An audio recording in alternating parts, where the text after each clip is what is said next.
మనకి మహిమ కలుగును గాక. ప్రభుపేట మీ అందరికీ వందనాలు తెలియజేస్తున్నానండి. మరొకసారి చక్కని సందేశం ద్వారా యేసయ్య మనందరితో మాట్లాడును గాక. పరిశుద్ధాత్మ దేవుని సహాయం మనకందరికీ అందును గాక.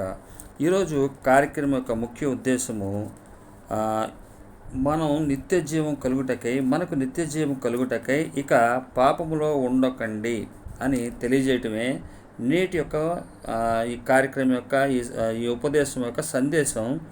మనకు నిత్య జీవం కలుగుటకై ఇక పాపములో ఉండకండి. దేవుడు తన వాక్కు ద్వారా మనతో మాట్లాడుగాక. నేడు మనము ధ్యానాంశముగా పాపం ఎక్కడ విస్తరించెనో అక్కడ కృప అపరిమితముగా విస్తరించెను. పాపం ఎక్కడ విస్తరించెనో అక్కడ కృప అపరిమితముగా విస్తరించెను. అలాగే అక్రమము విస్తరిస్తే ప్రేమ చల్లారిపోతుంది. ఈ రెండు అంశాల ద్వారా దేవుడు తన కనికరం చొప్పున మనతో మాట్లాడుగాక. నిత్య జీవం కలుగుటకై ఇది ఈరోజు సందేశం ఏంటంటే, మనకి నిత్య జీవం కలుగుటకై ఇక పాపంలో ఉండొద్దు, ఇంకా పాపంలో ఉండకుండా ఉండాలని ఈ యొక్క సందేశం ద్వారా దేవుడు ఏదైతే మనకు తెలియపరుస్తున్నాడో ఆ మాటల ద్వారా మనతో మాట్లాడుగాక. చూసినట్లయితే రోమీయులకు రాసిన పత్రిక 5వ అధ్యాయము 20వ వచనం 21వ వచనం. రోమీయులకు రాసిన పత్రిక 5వ అధ్యాయం 20వ వచనం 21వ వచనం. మరియు అపరాధము విస్తరించినట్లు ధర్మశాస్త్రం ప్రవేశించెను, అయినను పాపము మరణమును ఆధారము చేసుకొని ఎలాగూ ఏలెనో అలాగే నిత్యజీవం కలుగుటకై నీతి ద్వారా కృపయు మన ప్రభువైన యేసుక్రీస్తు మూలముగా ఏలు నిమిత్తము పాపం ఎక్కడ విస్తరించెనో అక్కడ కృప అపరిమితముగా విస్తరించెను. రోమీయులకు రాసిన పత్రిక 5వ అధ్యాయము 20వ వచనము 21వ వచనం. మరొకసారి, మరియు అపరాధము విస్తరించినట్లు. అపరాధము అంటే ఇక్కడ మనకు కనబడుతుంది నేరము, లేకపోతే ఆజ్ఞోల్లంఘన, ఆక్రమణ, తప్పు, ఈ విధమైనటువంటి వాటి విషయమే మనం చూసినట్టయితే ఈ అపరాధం అంటే నేరము. మరియు నేరము విస్తరించినట్లు ధర్మశాస్త్రము ప్రవేశించెను. అంటే నేరము విస్తరిస్తుంది. ఆ విస్తరణ, ఆ నేరం, ఆ అపరాధం, ఒక్క అపరాధము అది ధర్మశాస్త్రము ప్రవేశించింది. విస్తరించినట్లు ధర్మశాస్త్రం ప్రవేశించింది. అంటే నేరం విస్తరించినట్లు ధర్మశాస్త్రం ప్రవేశించడం కాదు, ఒక్క ఆ నేరాన్ని ఒకటి ఎలా విస్తరించి ఉందో ధర్మశాస్త్రం చెబుతుంది. ఆ విస్తరించినటువంటి అపరాధము ధర్మశాస్త్రాన్ని ప్రక్కన పెట్టినట్లయితే ధర్మశాస్త్రం తెలియజేస్తుంది. ధర్మశాస్త్రం ఏం తెలియజేస్తుంది? ఈ అపరాధముకు ఉన్నటువంటి షేడ్స్ ఏదైతే ఉన్నాయో అనేక రకాలైనటువంటివి వాటిని తెలియజేస్తుంది ధర్మశాస్త్రం. ధర్మశాస్త్రం అంటే లేకపోతే పాపము ఆరోపింపబడదు. ధర్మశాస్త్రం లేకపోతే పాపము ఆరోపింపబడదు అని ఇక్కడ మనకు కనబడుతుంది. చూసినట్లయితే 13వ వచనం, 5వ అధ్యాయం 13వ వచనం. ఏలయనగా ధర్మశాస్త్రం వచ్చింది కనుక పాపము లోకములు ఉండెను, కానీ ధర్మశాస్త్రం లేనప్పుడు పాపము ఆరోపింపబడదు. ఎందువల్లంటే ధర్మశాస్త్రం దాంట్లో ఒక చట్టం చేయబడింది. ఆ చట్టంలో ఈ పాపము ఎక్కడ ఉంది, ఏ మూల ఉంది ఎతుకుతుంది. ఇది తెలియపరుస్తుంది. తద్వారా మరియు అపరాధం విస్తరించినట్లు ధర్మశాస్త్రము ప్రవేశించను. అపరాధము విస్తరించినట్లు ధర్మశాస్త్రము ప్రవేశించిన. ధర్మశాస్త్రం వచ్చినప్పుడు ఈ యొక్క నేరం ఏంటన్నది బట్టబయలు చేస్తుంది. అయినను పాపము మరణమును ఆధారము చేసుకొని ఎలాగు ఏలెనో. అంటే ఇక్కడ పాపం ఏం చేస్తుందంట? మరణమును ఆధారం చేసుకుని ఎలాగు ఏలెనో. పాపం మరణమును ఆధారం చేసుకుని ఏలిందంట. పాపం అంటే ఆజ్ఞాతిక్రమమే పాపం. ఆజ్ఞాతిక్రమమే పాపం. అలాగే పాపం వల్ల వచ్చే జీతం మరణం. పాపానికి ఉన్నటువంటి బలం ఏంటి? మరణం. పాపము మరణమును ఆధారం చేసుకుని ఏలిందంటే ఎలాగేలింది? నువ్వు పాపం చేసావు, ఇక నీకు మరణమే గతి. నువ్వు పాపం చేసావు, నీకు మరణమే గతి.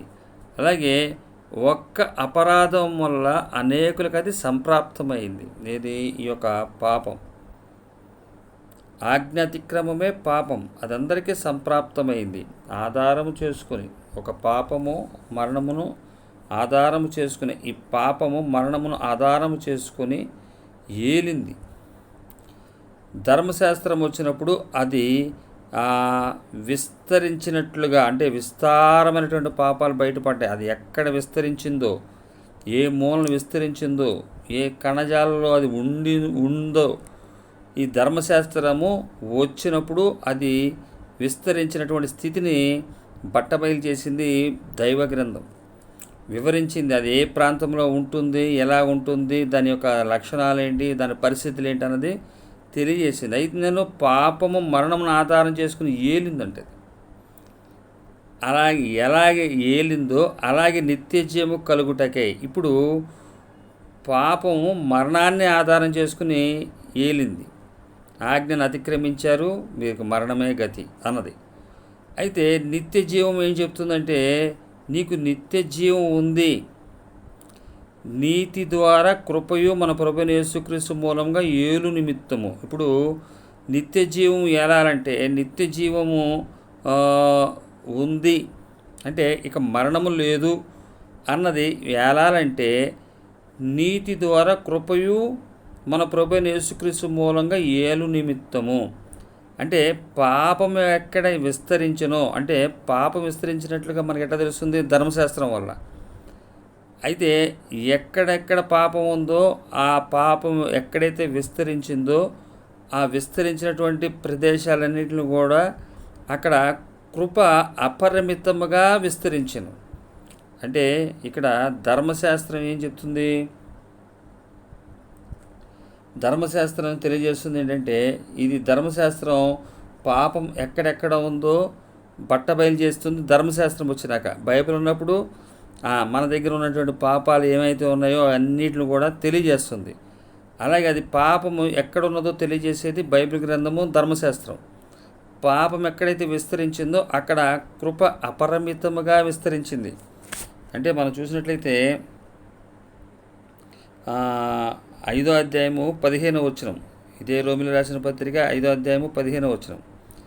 అయితే అపరాధము కలిగినట్టు కృపావరము కలగలేదు. అపరాధము కలిగినట్లుగా కృపావరం అయితే కలగలేదు. ఎట్లనగా, ఒకని అపరాధం వల్ల అనేకులు చనిపోయినట్లా మరీ ఎక్కువగా దేవుని కృపయు యేసుక్రీస్తును ఒక మనుషుని కృపచేతనైన దానము అనేకులకు విస్తరించెను. ఈ కృపచేతనైనటువంటి దానము విస్తరించెను. మరియు పాపము చేసిన యొక్కని వలన శిక్షావిధి కలిగినట్టు ఆ దానము కలుగలేదు. ఒక మనిషి చేసినటువంటి పాపము అది అందరికీ సంప్రాప్తమైంది, కానీ కృప అయితే అలా కాదు. ఏలయనగా తీర్పు ఒక అపరాధం మూలంగా వచ్చినదై, ఒక నేరం వల్ల వచ్చినదై శిక్షావిధికి కారణమాయను. కృపావరమైతే అనేకమైనటువంటి అపరాధం మూలముగా వచ్చినదే మనుషులను నీతిమంతులుగా తీర్చబొట్టకు కారణమాయను. అనేకమైనటువంటి అపరాధాలు, అనేకమైనటువంటి అపరాధముల మూలంగా వచ్చిందే కృప. అపరాధము ఒక్క మనుషుని ద్వారా వచ్చి ఎలాగైతే అందరికీ చనిపోట కారణమైందో, మరణం, పాపం ఎలాగైతే మరణాన్ని ఆధారం చేసుకుని ఏలిందో, కృపావరమైతే అనేకమైనటువంటి అపరాధముల మూలంగా వచ్చినదే మనుషులు నీతిమంతులుగా తీర్చబట్టుకు కారణమాయను. అంటే నీతిమంతులుగా తీర్చబట్టుకు కారణమాయను అన్నది ఇక్కడ మనకు కనబడుతుంది. ఇదే అధ్యాయము 5వ అధ్యాయము 19వ వచనంలో మనం చూసినట్లయితే, 5వ అధ్యాయము 19వ వచనం రోమిలి రాసిన పత్రిక, ఏలయనగా ఒక మనుషుని అవిధేయత వలన అనేకులు పాపులుగా ఎలాగూ చేయబడిరో, అలాగే ఒకని విధేయత వలన అనేకులు నీతిమంతులుగా చేయబడుదురు. అంటే ఒకని విధేయత వలన నీతిమంతులుగా చేయబడుతున్నాం. ఇక్కడ చెప్తుంది, కృపావరం అయితే అనేకమైన అపరాధం మూలంగా వచ్చినదే మన మనుషులు నీతిమంతులుగా తీర్చబట్టుకు కారణమాయను. అంటే ఇక్కడ ఒకని విధేయత ఏం చేస్తుంది? నీతిమంతులుగా చేయబడుదురు అని ఇక్కడ క్లియర్గా చెప్పబడుతుంది. అయితే హెబ్రీయులకు రాసిన పత్రిక 5వ అధ్యాయము 8, 9, 10 వచనాల్లో చూసినట్లయితే ఆయన చూపించినటువంటి విధేయత ఏ విధంగా ఆయన చూపించారో మనకు ఇక్కడ కనబడుతుంది. ఆయన కుమారుడయుండియు తాను పొందిన శ్రమల వలన విధేయతను నేర్చుకొనెను. మరియు ఆయన సంపూర్ణ సిద్ధి పొందినవాడే మెల్కీసెదెకు యొక్క క్రమములో చేరిన ప్రధాన యాజకుడని దేవుని చేత పిలువబడి తనకు విధేయులైన వారికి అందరికీ నిత్య రక్షణకు కారకుడాయను. అంటే ఒక్క మనిషి చేసినటువంటి అపరాధము, నేరం వల్ల అందరికీ అది సంప్రాప్తం వచ్చినట్టుగా ఈ కృపాదానము కలగలేదు. కాకపోతే అనేకమైనటువంటి ఉన్నటువంటి విషయాలు, అనేకములైన అపరాధముల మూలంగా వచ్చింది ఈ కృపాదానము. మనుషులకి నీతిమంతులుగా తీర్చబడ్డకు ఒక అవకాశం వచ్చింది. అది ఎలాగంటే తనకు విధేయులైన వారికి అందరికీ నిత్యరక్షణకు కారకుడాయను. ఇందువల్ల యేసుక్రీస్తు వారు తండ్రి మాటకి విధేయత చూపించడం వల్ల ఆయన కుమారుడై ఉండి కూడా శ్రమల వలన విధేయత నేర్చుకునేను. తనకు విధేయులైన వారికి అందరికీ నిత్యరక్షణకు కారకుడు కూడా ఆయన. అంటే ఇప్పుడు యేసుక్రీస్తు వారికి ఎవరైతే విధేయులవుతున్నారో వాళ్ళకి ఏమవుతుంది? నిత్య జీవము, నిత్య రక్షణకు కారకుడైనటువంటి యేసుక్రీస్తు వారి ద్వారా నిత్య జీవం కలుగుతుంది. అంటే విధేయత ద్వారా ఏం రాబడుతుందని ఇక్కడ 19వ వచనం చెప్పబడుతుంది. 5వ అధ్యాయం రోమీయులకు రాసిన పత్రిక, ఒకని విధేయత వల్ల అనేకులు నీతిమంతులుగా చేయబడుదురు. అదే 21వ వచనంలో ఏం చెప్పబడుతుంది? నీతి ద్వారా కృపయు మన ప్రభువైన యేసుక్రీస్తు మూలంగా ఏలు నిమిత్తము. అంటే విధేయత చూపించినటువంటి వారికి ఈ కృప అనుగ్రహించబడుతుంది. అనేక అపరాధముల వల్ల వచ్చినటువంటి, అనేక నేరాల వల్ల వచ్చినటువంటి ఆ యొక్క పాపాన్ని, ఆ నేరాల వల్ల వచ్చినటువంటి మరణాన్ని అందులోంచి విడుదల ఇవ్వడానికి, నిత్యజీవం కలగటం కోసం ఎవరైతే యేసుక్రీస్తు వారికి విధేయత కలిగి జీవిస్తారో వారు నీతిమంతులుగా చేయబడతారు. యేసుక్రీస్తు వారు తనకు విధేయులైన వారికి అందరికీ నిత్య రక్షణకు కారకుడాయను. ఆయన విధేయత ద్వారా అనేకులు నీతిమంతులుగా చేయబడుదురు. మరియు అపరాధం విస్తరించినట్లు ధర్మశాస్త్రం ప్రవేశించెను. అయినను పాపం మరణం ఆధారం చేసుకుని ఎలాగేలను నిత్య జీవం కలుగుటకే నీతి ద్వారా కృపయు మన ప్రభువైన యేసుక్రీస్తు మూలంగా ఏలు నిమిత్తము పాపం ఎక్కడ విస్తరించను అక్కడ కృప అపరిమితముగా విస్తరించను. హల్లెలూయా. ఈరోజు చూసినట్లయితే మనకి కృప అనుగ్రహించబడిన స్థితి చూస్తే బైబిల్ ప్రకారం చూసినట్లయితే చాలా రకాలైనటువంటి విషయాల్లో ఆ పాపము ఎక్కడైతే ప్రవేశించిందో, పాపం ఏ మూలనైతే విస్తరించి ఉందో, ఈ విషయాలన్నింటినీ కూడా బైబిల్ క్షుణ్ణంగా తెలియజేస్తుంది. కాబట్టి మనలో ఉన్నటువంటి దాన్ని ఏ విధమైనటువంటి ఎంత ఘోరమైనటువంటి పాపమైనప్పటికీ కూడా దాన్ని ఈ కృప అనేకమైనటువంటి అపరాధం మూలంగా వచ్చిందంటే ఈ కృప ఆ అపరాధం మూలంగా, నేరాల మూలంగా వచ్చినటువంటి, అంటే ఆజ్ఞాతిక్రమం చేసినటువంటి విషయాల్లో వచ్చినటువంటి ఈ యొక్క పాపాన్ని ఈ కృప ఏం చేస్తుందంటే విస్తరించి, కృప అపరిమితంగా విస్తరించెను. ఈ పాపం మరణం ఆధారం చేసుకుని ఏలింది. ధర్మశాస్త్రం మూలంగా నేరం అంటే ఏంటో, విస్తరించినటువంటి నేరం ఏంటన్నది ఏ ప్రాంతాలకు విస్తరించి ఉందో, అపరాధం విస్తరించినట్లు ధర్మశాస్త్రం ప్రవేశించను. అంటే ధర్మశాస్త్రం కూడా ప్రవేశించబడింది అపరాధం ఎక్కడైతే ఉందో తెలియజేయటానికి. ఇప్పుడు బైబిల్ కూడా మన దగ్గర ఇవ్వబడింది. ఈ ఎక్కడైతే ఈ యొక్క అపరాధాలు ఉన్నాయో, నేరాలు ఉన్నాయో, మనలో ఉన్నటువంటి నేరాలని కానీ వీటన్నిటిని కూడా క్షుణ్ణంగా బైబిల్ గ్రంథం తెలియపరుస్తుంది. దాని ప్రకారం ఏం చేయాలంటే వాటిని తెలుసుకుని బయటికి రావాలి. అవి కృపచేత దేవుడు నన్ను క్షమించాడన్న ఇదిలో విధేయత చూపించినట్లయితే తద్వారా అబ్రహాం దేవుని నమ్మిన అది అతనికి నీతిగా ఎంచబడెను. ఇప్పుడు ఒకని విధేయత వల్ల అనేకులు ఏం చేయబడ్డారు? నీతిమంతులుగా చేయబడుదురు. అదే యేసుక్రీస్తు వారి వల్ల ఈరోజు విధేయత చూపించినట్లయితే, ఆయన మాటకి విధేయులమైనట్లయితే నేరము, ఆ ఆజ్ఞోల్లంఘన, ఈ ఆక్రమణలు, ఈ తప్పు ఎన్నిటి నుంచి కూడా విడుదల పొందుకోగలుగుతాం. ఎప్పుడైతే యేసుక్రీస్తు వారి యందు విశ్వాసం ఉంచుతామో, యేసుక్రీస్తు వారి మాటకి విధేయులవుతామో, ఆ టైం నుంచే మనందరం కూడా ఇక పాపము మరణమును ఆధారం చేసుకుని ఏలింది.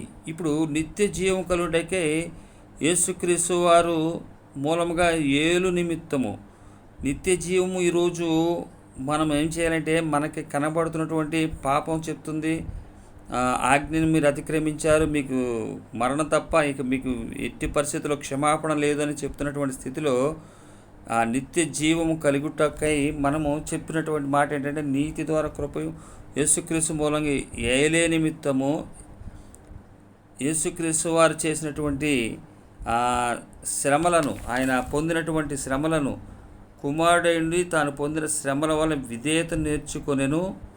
తద్వారా ఆ విధేయతతో విధేయుడైనటువంటి యేసుక్రీస్తు వారు నీతిమంతులుగా తీర్చుటకు తనకు విధేయులైన వారికి అందరికీ నిత్య రక్షణకు కారకుడాయనన్న విషయాన్ని గ్రహించినటువంటి వారమైనట్లప్పుడు నిత్య జీవము మనలో ఉందని విశ్వసించగలుగుతాం. నిత్య జీవానికి అర్హులమైన గ్రహించగలుగుతాం. నిత్య జీవం కలుగుటకే నీతి ద్వారా కృపయు మన ప్రభువైన యేసుక్రీస్తు మూలముగా ఏలు నిమిత్తము. పాపమును ఆధారం చేసుకుని మరణం వెళ్ళింది. అలాగే ఇప్పుడు నిత్య జీవము కలుగుటకై యేసుక్రీస్తు వారు మూలంగా ఏలు నిమిత్తము పాపం ఎక్కడ విస్తరించెనో అక్కడ అపరిమితమైనటువంటి కృప విస్తరించెను. అలాగైతే ఈ 6వ వచనం 1వ వచనంలో చెప్పబడుతుంది. 6వ అధ్యాయం 1వ వచనంలో రోమీయులకు రాసిన పత్రిక, అంటే పాపము అంటే విస్తరిస్తుంది, అంటే పాపం ఎక్కడ విస్తరించినో కృప అపరిమితంగా విస్తరిస్తుందని చెప్పేసి, పాపమందు నిలిచి ఇంకా అనేకమైనటువంటి పాపాల్లో ఉంటేనే బెటరు, ఈ కృప ఆ విధంగా మనకు సహాయం చేస్తుంది, ఇంకా పాపాలు చేసినా పర్వాలేదు అన్న స్థితికి వెళ్ళాలని కాదు. ఈరోజు సందేశం ఏంటంటే, నిత్య జీవం కలగాలి. ఆ నిత్య జీవం కలిగినటువంటిది నీతి ద్వారా కృపయు మన ప్రభువైన యేసుక్రీస్తు మూలంగా ఏలు నిమిత్తం. నిత్య జీవం ఇక నుంచి మనలో ఏలాలి. పాపమునకు ఇక ఫుల్ స్టాప్ పడిపోయింది. పాపము మరణమును ఆధారం చేసుకుని ఎలాగ ఏలింది అది. ఇప్పుడు ఆజ్ఞలను కాకుండా ప్రతి దేవుని ఆజ్ఞకు విధేయులవుట చేత ఒప్పుకొని ఆయన సన్నిధిలో ఆయన దగ్గర పశ్చాత్తాపడి ఆ పాపాన్ని ఒప్పుకొని, అలాగే పాపం వల్ల వచ్చే జీతం మరణమని ఎరిగి పాపాన్ని ఇక మనలో నుంచి ఆ కృప ద్వారా ప్రభువైన యేసుక్రీస్తు ద్వారా మనకి నిత్య జీవం అనుగ్రహించబడిందని చెప్పి గ్రహించిన వారే ముందుకు సాగాలి. 6వ అధ్యాయం 23వ వచనంలో చెప్పబడుతున్న మాట అదే. ఏలైనగా పాపం వలన వచ్చే జీతం మరణము, అయితే దేవుని కృపావరము మన ప్రభువైన యేసుక్రీస్తునందు నిత్య జీవము. హల్లెలూయా. దేవుని కృపావరం ఏంటంట? మన ప్రభువైన యేసుక్రీస్తునందు నిత్య జీవము. యేసుక్రీస్తు వల్ల మనకి ఏ విధంగా నిత్య జీవం అందింది? ఆయన కుమారుడైండి తాను పొందిన శ్రమల వల్ల విధేయత నేర్చుకునేను. అలాగే తనకు విధేయులైన వారికి అందరికీ కూడా నిత్య రక్షణకు కారకుడాయను. ఆదాం గారు చేసిన పాపం అందరికీ సంప్రాప్తం అయిపోయింది. కానీ ఒకని విధేయత వలన మనం నీతిమంతులుగా తీర్చబడాలంటే ఆ నీతిమంతుడైనటువంటి ఆ యేసుక్రీస్తు వారికి విధేయులమై జీవించాలి. మనం విధేయులై జీవించినప్పుడు ఇక పాపము మరణం ఆధారం చేసుకుని ఇక ఏలే పరిస్థితి లేదు మనలో. ఇంకా మరణం లేదు మనకి. ఇక నిత్య జీవము అంటే ఏదన్నా మరణం మనకి భౌతికంగా కనబడే మరణం కాదు అది. ఎందువల్ల నిత్య జీవాన్ని ఇచ్చేటువంటి యేసయ్య తిరిగి లేచాడు, పునరుద్ధారుడై. ఆయన్ని విధేయత వల్ల, శ్రమల వల్ల ఆయన ఏం చేశాడు? విధేయత నేర్చుకుని ఆయన ఏం చేశాడంటే, ఆయన సంపూర్ణ సిద్ధి పొందినవాడై విధేయత నేర్చుకునేను మరియు ఆయన సంపూర్ణ సిద్ధి పొందినవాడి మెల్కీసెదెకు క్రమంలో చేరిన ప్రధాన యాజకుడని దేవుని చేత పిలువబడి తనకు విధేయులైన వారందరికీ కూడా నిత్య రక్షణకు కారకుడాయను. ఇక నిత్యము జీవించే స్థితిలోకి పునరుద్ధానము శక్తి చేత మనందరి విషయంలో ఆ యేసుక్రీస్తు వారు మనలను ఏలు నిమిత్తము, యేసుక్రీస్తు మూలముగా ఏలు నిమిత్తము ఈ యొక్క కృప విస్తరించబడింది. కృప విస్తరించబడింది కదా అని చెప్పి పాపంలో నుంచుంటే కుదరదన్నది 6వ అధ్యాయం 1వ వచనం చెప్పబడుతున్నటువంటి మాట. రోమీయులకు రాసిన పత్రిక 6:1 అలాగైనా ఏమందుము, కృప విస్తరింపవలనని పాపమందు నిలిచి ఉందుమా. ఇంత చక్కని మాట చూడండి. కృప విస్తరిస్తుంది కదా అని చెప్పి ఇంకా రోజు పాపం చేస్తా కూర్చుందామా? అట్లా అనరాదు. పాపం విషయమై చనిపోయిన మనం ఇక మీదట ఎలాగో దానిలో జీవించదుము. పాపం విషయమై చనిపోయినటువంటి మనము ఇక మీదట ఎలాగూ జీవించదుము. పాపం విషయమై చనిపోయాము. పాపం ఎక్కడ విస్తరించిందో కృప అపరిమితంగా అక్కడ విస్తరించింది. విస్తరించినప్పుడు ఎవరైతే యేసుక్రీస్తు వారికి విధేయులయ్యారో వారి ద్వారా, ఆ యేసుక్రీస్తు వారి ద్వారా అనేక అపరాధములు ఏమైనాయంట, కృపచేత అపరాధములు మూలముగా వచ్చినదే. కృపావరం అయితే అనేకమైనటువంటి అపరాధ మూలముగా వచ్చినదే మనుషులకు నీతిమంతులుగా తీర్చబట్టుకు కారణమైంది. అనేకమైనటువంటి పాపాలు తీసివేయబట్టుకు కారణం ఏమైంది? కృప. ఆ విధమైనటువంటి కృప అనుగ్రహించబడింది. అయితే పాప విషయమై మనం ఏం ఒప్పుకున్నాము? చనిపోయాం. ఇక మీదట ఎలాగో దానిలో మనం జీవించదుము. ఇప్పుడు పాపం విషయమై చనిపోయాం. పాపం మరణం ఆధారం చేసుకుని ఏలింది అది. ఇప్పుడు మనమే ఆ పాపం మరణం నుంచి అన్నప్పుడు మనము ఒప్పుకున్నట చేత ఏం చేశాము? మనమే దేవునికి అప్పగించుకున్నాము. మన నిమిత్తం శిక్ష ఆయన భరించాడు కాబట్టి ఆయన సశరీరుడై పునరుత్థానుడై తిరిగి లేచాడు. ఇప్పుడు బాప్తిసం ద్వారా మనం ఏం చేయబడ్డాము? చనిపోయి, పాపం విషయమై ఇక చనిపోయి మనం ఇక మీదట ఎలాగ జీవించుదుము? పాప విషయమై చనిపోయి తిరిగి లేచినటువంటి మనము ఎలా జీవిస్తాము? క్రీస్తు యేసులోనికి బాప్తిసం పొందిన మనమందరం ఆయన మరణంలోనికి బాప్తిసం పొందితమని మీరు ఎరుగురా. బాప్తిసం విషయమై జరిగినటువంటి కార్యంలో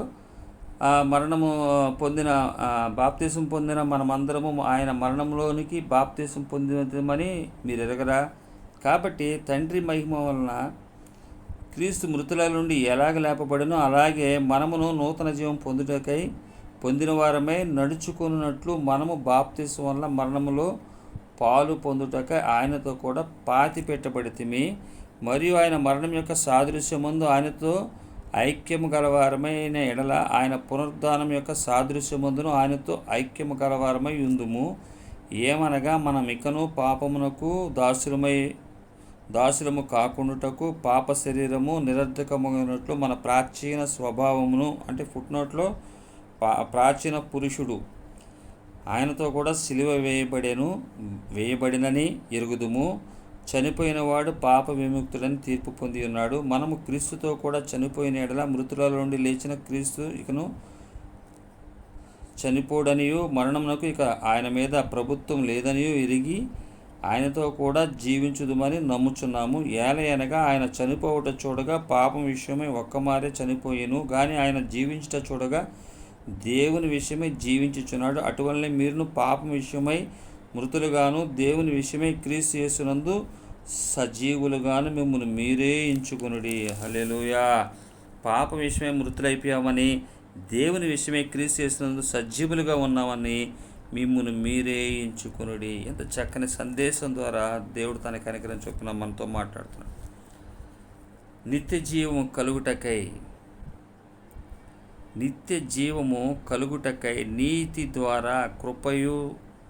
నీతి ద్వారా కృపయు మన ప్రభువైన యేసుక్రీస్తు మూలంగా ఏలు నిమిత్తము. ఈరోజు మనలను ఏలాల్సింది పాపం మరణమును ఆధారం చేసుకుని ఏలే స్థితిలో మనం ఉండకూడదు. ఈరోజు క్రైస్తవుడిగా ఆ స్థితిలో ఉన్నామంటే అంతకైనటువంటి దారుణమైన పరిస్థితి ఇంకోట్లేదు. అయితే నీతి ద్వారా కృపయు మన ప్రభువైన యేసుక్రీస్తు మూలంగా ఏలు నిమిత్తము. ఈ కృపను పొందుకున్నటువంటి మనము, ఈ అపరిమితమైనటువంటి కృపను పొందుకున్న మనము మరలా పాపం విషయమై చనిపోయి ఇక మీదట దానిలో ఎలాగూ జీవించుదుము. పాపం విషయమై చనిపోయిన వారు మనం. పాపం ఇక మనలో వేలకూడదు. అపరాధము, నేరం, అది ఆ నేరము ఆక్రమణ. ఈ ఆక్రమణ ఇక క్రైస్తవ జీవితంలో ఉండకూడదు. అందుకనే మనం 2వ అంశంగా చూసినట్లయితే మత్తయి సువార్త 24 అధ్యాయము 12వ వచనం. మత్తయి సువార్త 24 అధ్యాయం 12వ వచనం. అక్రమము విస్తరించుట చేత అనేకుల ప్రేమ చల్లారును. ఈ యొక్క అక్రమము ఇది మరలా పాపం. అంటే మరలా ఈ పాపంలో గనక పాపం విషయమై చనిపోయినటువంటి మనము ఇక మీదట దాంట్లో జీవించకూడదు. ఈ అంత్యకాలంలో జరగబోయే విషయాలు తెలియపరుస్తున్నాడు ఆయన. అక్రమం విస్తరించుట చేత ప్రేమ చల్లారును, అంతం వరకు సహించువాడెవడో వాడే రక్షింపబడును. మరియు ఈ రాజ్య సువార్త సకల జనములకు సాక్షార్థమై లోకమందంతటా ప్రకటింపబడును, అటు తర్వాత అంతము వచ్చును. ఇక్కడ అక్రమం విస్తరించుట చేత ప్రేమ చల్లారిపోతుంది. ఈ యొక్క అంతం వరకు సహించాలి. అంటే ప్రేమ చల్లారిపోయే స్థితిలో ఉండకూడదు. ఒకసారి వెలిగింపబడినటువంటి మనము ఈ ప్రేమలో కొనసాగాలి. నిత్య జీవం కొరకు యేసుక్రీస్తు వారిని అంగీకరించే ఉన్నటువంటి ఆలోచన విధానం కలిగి మనం ముందు కొనసాగాలి. ఆయన విధేయత చూపించాడు నీతిమంతులుగా మనం చేయబడటానికి. ఆయన పొందినటువంటి శ్రమల చేత కుమారుడేండి కూడా తాను పొందిన శ్రమల వలన ఆయన విధేయత నేర్చుకున్నాడు. తనకు విధేయులైన వారికి అందరికి కూడా నిత్య రక్షకులకు కారకుడయ్యాడు. ఈ అంత్యకాలంలో ప్రేమ చల్లారిపోయే స్థితిలో మనం ఎవ్వరం కూడా ఉండకూడదని దేవుని యొక్క ఉద్దేశం, దేవుని యొక్క వాక్యం కోరుకుంటుంది. దేవుడే స్వయంగా తెలియపరిచినటువంటి మాట. ఇలాంటి సమయాల్లో ప్రేమ అక్రమం విస్తరిస్తే ప్రేమ చల్లారిపోతుంది. ఈ ప్రేమ యేసుక్రీస్తు వారు చూపించినటువంటి ప్రేమను చల్లారిపోయే స్థితిలో మనం ఉండకూడదు. నేడు ఈ యొక్క అంత్యకాలంలో మనం ఉన్నాం. అంతం వరకు, దేవుని యొక్క రాకడ వరకు మనం సహించేవారుగా ఉండాలి. ఈ అక్రమము విస్తరిస్తుంది. అనేక రకాలుగా ఇది విస్తరించుట చేత ప్రేమ చల్లారిపోతుంది. మనందరం కూడా గుర్తుపెట్టుకోవాల్సింది, ఆయన మన విషయమై మనలను విధేయులుగా, మనలను నిత్య జీవానికి వారసులుగా చేయడానికి యేసుక్రీస్తు వారు చేసినటువంటి శిలువ త్యాగాన్ని గుర్తెరిగిన వారమై మనం ఉన్నట్లయితే, ఏమనగా మనమికను పాపమునకు దాసులము కాకుండుటకు పాప శరీరము నిరర్ధకమగునట్లు మన ప్రాచీన స్వభావం ఆయనతో కూడా సిలువ వేయబడినదని ఎరుగుదుము. 6వ అధ్యాయం 6వ వచనం, రోమీయులకు రాసిన పత్రిక.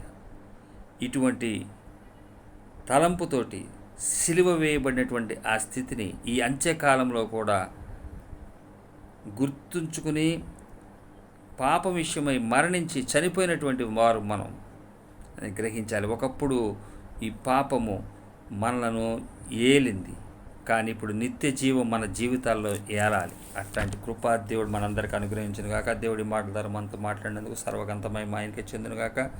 చిన్న ప్రార్థన ద్వారా కార్యక్రమం ముగిద్దాం. పరలోకమందున మాత్రమే నామన స్తోత్రం. దయగల రాజా, ప్రేమను మా దేవ, కృపామయుడు నాయన, సమాధాన గతిపతి మా తండ్రి, నాయన నీ కృపలో దేవా, నీ వర్తమాన చేత మాతో మాట్లాడినందుకు నాయన. పాపం ఎక్కడ విస్తరించినో అక్కడ కృప అపరిమితముగా విస్తరించను దేవా తండ్రి. అక్రమము విస్తరిస్తే ప్రేమ చల్లారిపోతుంది అయ్యా. పాపము విస్తరించిన దగ్గర కృప, నీ అపరిమితమైనటువంటి కృప విస్తరింపచేసావు నా ప్రభా. ఒక్క అపరాధం వల్ల అనేకమైనటువంటి అపరాధాలు ధర్మశాస్త్రం వల్ల, బైబిల్ గ్రంథం వల్ల తెలియపరచబడ్డాయి. ఆ అనేకమైనటువంటి తెలియపరచబడినటువంటిది కృపచేత అవి వాటి నుంచి మమ్మల్ని వేరు చేసి నా ప్రభా, నీ కృపలో నా ప్రభా నీతి కలిగించి దేవా తండ్రి నాయన, నీకు విధేయులవుట చేత నీతిమంతులుగా మార్చబడుతూ దేవా, నీకు విధేయులవుట చేత ఈ కృపను మేము స్వీకరించేవారుగా, కృపను అంగీకరించేవారుగా చేసి పాపం ఆజ్ఞాతిక్రమే పాపం వల్ల వచ్చే జీతం మరణం, ఆ మరణ భయాల నుంచి తొలగించి ఏలినటువంటి ఆ మరణాన్ని, మరణాన్ని ఆధారం చేసుకుని ఏలిందయ్యా. అయితే ఈరోజు నీ యొక్క మరణం నిత్య జీవాన్ని ఏలాలని నాయన, నీతి ద్వారా కృపయు యేసుక్రీస్తు ద్వారంగా ఏలు నిమిత్తం ఎక్కడైతే పాపం విస్తరించిందో, ఏ మూలనైతే ఉందో అక్కడంతా కూడా నీ కృపచేత క్షమించి సహాయం చేసి, నాయన అర్హత లేని మాకు అర్హత ఇచ్చి సహాయం చేసి నీ కృపకే స్తోత్రం. యువత మన చేత నాతో మాట్లాడిన మా ప్రభు ఈ అంత్యకాలంలో ప్రేమ చల్లారిపోయే స్థితిలో మేము ఉండకూడదని, ఆయన అక్రమం మాలో విస్తరించకూడదు, అది పాతి పెట్టబడింది, అది తిరిగి లేచే పరిస్థితి లేనటువంటిది. అటువంటి దాన్ని మరలా జీవాన్ని పోసేవారుగా ఉండకుండా ముందు సాటకు ప్రేమను ధరించుకుని ముందుకు కొనసాగుటకు పరిశుద్ధాత్మ దేవాన్ని సహాయం మాకు దయచేయమని మా ప్రియరక్షణ శీలని సుభద్రని వేడుకొంచున్నాం పరమ తండ్రి. హల్లెలూయా, హల్లెలూయా, హల్లెలూయా. సర్వగంత మహిమ యేసుకే చెందునుగాక. ఆమేన్. Thank you.